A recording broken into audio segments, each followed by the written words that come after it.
Hello，大家好，我係阿當啊。今日想同大家討論一個好多人關心嘅話題。AI 數據中心嘅股票已經升到飛天啦，仲有咩 AI 贏家股可以留意呢？最近幾個月啊，大家應該都見到軟件股同硬件股表現好大分歧。軟件股成個板塊被下殺，明顯跑輸，而資金就一直湧入 AI 數據中心相關嘅硬件股。點解會咁呢？主要係因為市場對 Anthropic 嘅新一代 AI 模型發展得太快太勁，產生咗好大恐慌。今年2月 Anthropic 突然推出 Claude Cowork 同埋一堆行業特定嘅 plugins， 包括就係法律啊、銷售、財務、數據分析等等。呢啲 AI agent 可以自主完成以前要靠專業軟件先做到嘅高價值任務。結果投資者即刻擔心，傳統 SaaS 公司嘅核心業務就係包括訂閱制軟件、seat-based pricing 按人頭收費等等，會被 AI 直接取代或者係大幅壓價。之後4月初 Anthropic 再發布 Claude Mythos Preview， 呢個模型竟然可以完全自主發現數以千計之前完全未知嘅 Zero Day 0日漏洞，包括隱藏咗10幾年嘅老漏洞。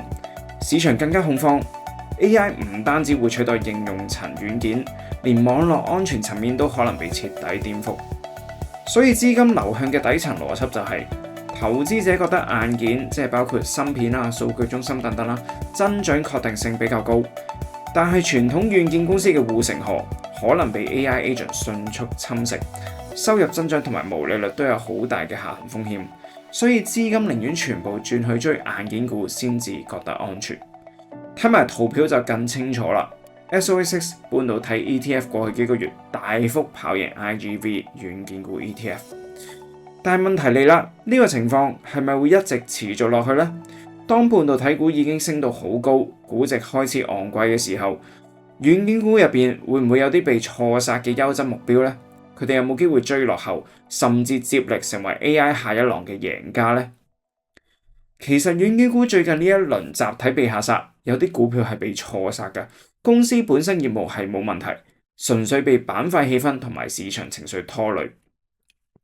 講到被錯殺嘅例子，就一定要講下 Twilio 呢隻股票。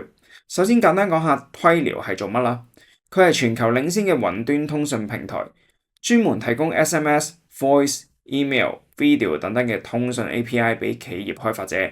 咁企業就可以好容易將即時溝通功能整合到自家 App 同埋網站上面，搞客戶服務啊、營銷同埋交易確認。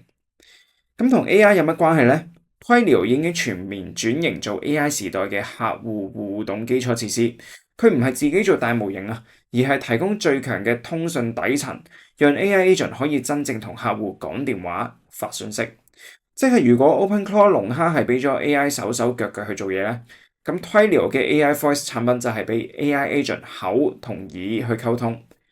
最新最勁嘅 AI Voice 產品就係 Conversation Relay， 用途譬如係企業可以用嚟快速去 build 出真人級語音 AI 代理，7×24自動處理客戶查詢，例如電商查訂單啦、退貨、預約時間，甚至複雜嘅客戶支援。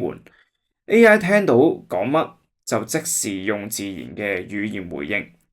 優勢包括係低延遲、人性化嘅對話，支援全球多國嘅語言啦。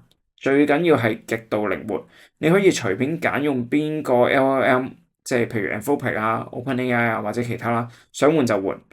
呢個設計就係 Twilio 避開 Anthropic 威脅嘅關鍵啦。Anthropic 做嘅係大腦，係 foundation model， 而 Twilio 係做嘴巴同埋耳朵，係通訊層面。當 AI 模型越強、越平、越快， Twilio 嘅 Voice AI 就越勁，用得越多咧，收入就爆升。所以業績出完之後，股價即刻爆升，呢個反應就係最好嘅證明。Twilio 本身根本冇問題，之前只係被板塊氣氛錯殺咗。所以呢個例子就清楚話俾我哋聽，軟件股入邊其實有好多被錯殺，但係基本面依然強勁，仲擁抱 AI 轉型嘅滄海遺珠。佢哋而家可能仲未被市場完全發現，但係一旦板塊情緒轉變，追落後嘅爆發力就可能會好驚人。除咗傳統軟件股之外，其實網絡安全股票今年4月初咧都係被 Anthropic 狠狠下殺過一次。當時嘅市場非常恐慌，覺得 AI 本身如果可以取代到傳統嘅網絡安全軟件功能，咁舊有嘅方案仲有乜用呢？結果資金又係一窩蜂去沽貨 ，Net、CrowdStrike、Palo Alto 等等嘅龍頭股喺短短幾日之內大跌。但係過咗冇幾耐咧，大行分析師就紛紛轉軚，公開佢話呢一輪網絡安全股票係被嚴重錯殺。點解佢哋咁講呢？因為最新發展完全扭轉咗市場最初嘅恐慌，就係 Anthropic 之後迅速推出 Project Glasswing， 同 Palo Alto、CrowdStrike 等等嘅網絡安全巨頭深度合作，將 Mythos 嘅強大能力用喺防護端，專門開發 AI 驅動嘅網絡安全方案。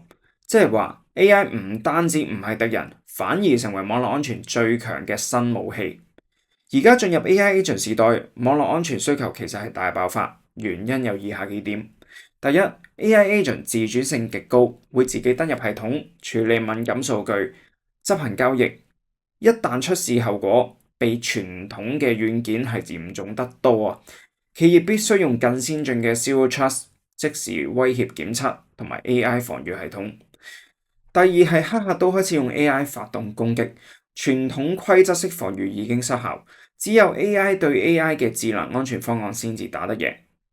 第三係全球企業正加速部署 AI agent， 意味住需要保護嘅端點同埋通訊急劇增加，網絡安全開支只會越嚟越高。所以大行一致認為4月初嗰輪急跌，純粹係市場過度反應同埋板塊氣氛拖累。網絡安全股同樣係被錯殺嘅倉位為主啊！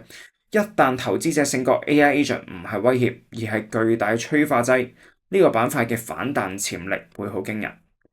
而喺網絡安全板塊之中，有一隻好重要，同時受惠兩邊增長嘅股票，就係 Net、Cloudflare。Cloudflare 唔單止係傳統網絡安全公司，佢仲係全球最大嘅 CDN， 即係 Content Delivery Network 內容分發網絡，同埋 API 基礎設施嘅提供者。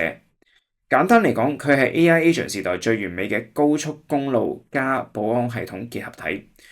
首先講佢嘅網絡安全業務啊。Cloudflare 提供全套企業級保護，包括 Web Application Firewall、DDoS 防護、Zero Trust 訪問控制、API Shield 同埋最新嘅 AI Security Suite。佢可以即時阻截模型毒化同埋 AI 相關攻擊，尤其適合保護 AI 應用同埋 AI agent。其次係 CDN 同埋 API 業務。Cloudflare 擁有全球超過300個 Edge 節點，速度極快，延遲極低。企業用佢嚟分發內容、管理 API 流量同埋加速應用。而家 AI agent 任務急速增加，每個 agent 都要頻繁去 call API、傳輸數據、訪問資源，呢啲流量比傳統人類用戶高得多。CDN 同埋 API 服務需求自然會爆升。Cloudflare 仲有另一個超強嘅優勢，就係邊緣運算 Edge Computing 呢方面嘅 AI 潛力，例如就係機械人 robotics， 機械人需要即時低延遲推理。Cloudflare 嘅 Workers AI 可以將 AI 模型部署喺 Edge， 實現毫秒級嘅反應。另外係自動駕駛啊，車輛同路邊基礎設施需要即時處理海量數據。Cloudflare 嘅邊緣運算可以安全、快速地分發同埋處理呢啲數據。所以 Net、Cloudflare 咧，佢同時受惠三大趨勢啊 ，AI agent 增加而帶動網絡安全開支啦。agent 產生嘅海量 API call 同埋數據流量，直接推高 CDN 收入。仲有就係未來實體 AI 嘅機械人同埋自動駕駛所增加嘅邊緣運算需求。大行預測 AI agent 會為 Cloudflare 帶嚟額外 1.3 倍收入乘數效應。2026年全年收入指引已經上調到去接近 28% 增長。除咗 Net 之外，網絡安全同 Edge Computing 板塊入邊，仲有一隻好強勢嘅股票，就係 Fastly。早前3月大市因為中東地緣政治緊張一度急跌，但係 Fastly 竟然全程逆市上升，表現明顯強過大市同埋好多同板塊嘅股票，絕對係一隻典型嘅強勢股。咁 Fastly 到底係做乜嘢嘅呢？同 Net 有乜相似，又有乜獨特優勢呢？簡單嚟講 ，Fastly 同 Cloudflare 一樣，都係全球領先嘅 Edge Cloud 平台，提供 CDN 內容分發網絡、網絡安全同埋 Edge Computing 服務。兩隻股票最大相似之處就係同時受惠 AI agent 時代嘅海量低延遲流量同埋安全需求。AI agent 要即時 call API 處理數據、做實時決策，邊緣運算就係最關鍵嘅高速公路。但係 Fastly 有自己好獨特嘅競爭優勢啊。簡單講就係同佢個名一樣，係超快、超低延遲。Fastly 用 WebAssembly 同埋 Compute Edge 技術，開發者可以喺 Edge 即時寫同埋部署自定程式碼，速度同埋靈活性比傳統嘅 CDN 高好多。比起 Net，Fastly 更加專注高性能、即時控制，適合需要極低延遲同埋複雜邏輯嘅應用。另外就係 AI 加速器啊，呢個係2026年佢最大嘅殺手鐧。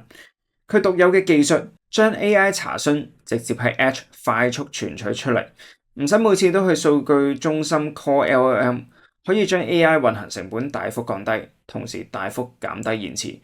所以正因為咁 ，Fastly 同埋 AI Agent 嘅關係好緊密。AI Agent 數據暴增之後，需要喺 Edge 即時推理，做到個人化同埋安全執行任務。而 Fastly 就係提供安全而且最快嘅 AI Agent 跑道。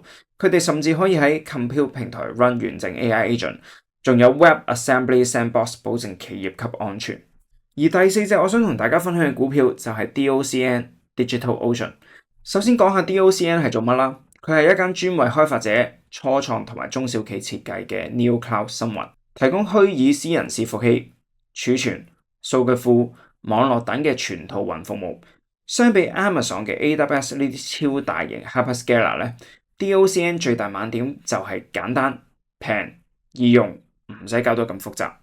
而 DOCN 呢種 NeoCloud 同譬如 NBIS 啊、CoreWeave 有乜分別呢？NBIS 同 CoreWeave 主要係大型嘅 AI GPU 雲，專注服務大企業同埋 Hyperscaler AI 訓練需求，收入好大程度靠同 Meta、Microsoft 等等去簽大單，增長爆發勁啊！但係客戶集中，資本開支係極高，風險亦都比較大。而 DOCN 就完全唔同定位啦，佢係 AI Agent 同埋推理時代嘅 NeoCloud，專攻中小企同埋 AI 初創。佢唔係純賣 GPU 方案，而係提供完整 end-to-end 平台，包括晒基礎設施、Inference Engine、數據層，幫 AI Agent 快速由 prototype 上到去 production。DOCN 有乜獨特競爭優勢呢？第一係極致簡化同埋可預測成本啦。初創最怕 AWS 計費複雜，而 DOCN 提供固定價錢、高性價比嘅 GPU， 開發者短短幾分鐘就可以上線啦。另外係客戶分散同埋高黏性啊。DOCN Top 25客戶只係佔佢收入 10% 左右，遠比 NBIS 同埋 CoreWeave 健康得多 ，recurring revenue 亦都更加穩定。好多 AI 初創已經由 Hyperscaler 轉去 DOCN， 因為 Inference 容量提升2倍，成本仲減低 50%。總結嚟講 ，DOCN 同 Net、Fastly 一樣，都係 AI Agent 時代嘅基礎設施贏家，但係佢獨有嘅全站 NeoCloud 定位同埋專注中小企，令佢有明顯嘅獨特競爭優勢。之前雖然被板塊氣氛同埋宏觀因素拖累，但係基本面同 AI 產品佈局已經準備好，有好大潛力。最後總結就係，雖然最近幾個月軟件股因為 Anthropic 等等嘅 AI 大模型快速發展而被市場大幅錯殺，但係經過深入分析，我哋見到 Twilio、Net、Fastly 同埋 DOCN 呢4隻股票，其實係 AI Agent 時代好有潛力嘅贏家。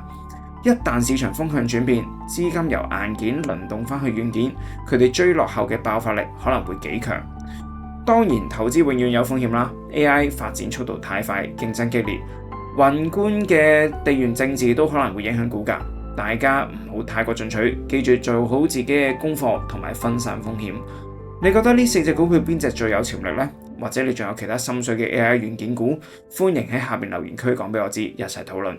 如果你覺得今集有幫助，記得 like 同埋訂閱我個 channel， 撳埋隔離個鐘仔，我會繼續為大家發掘更加多強勁嘅 AI 股票機會。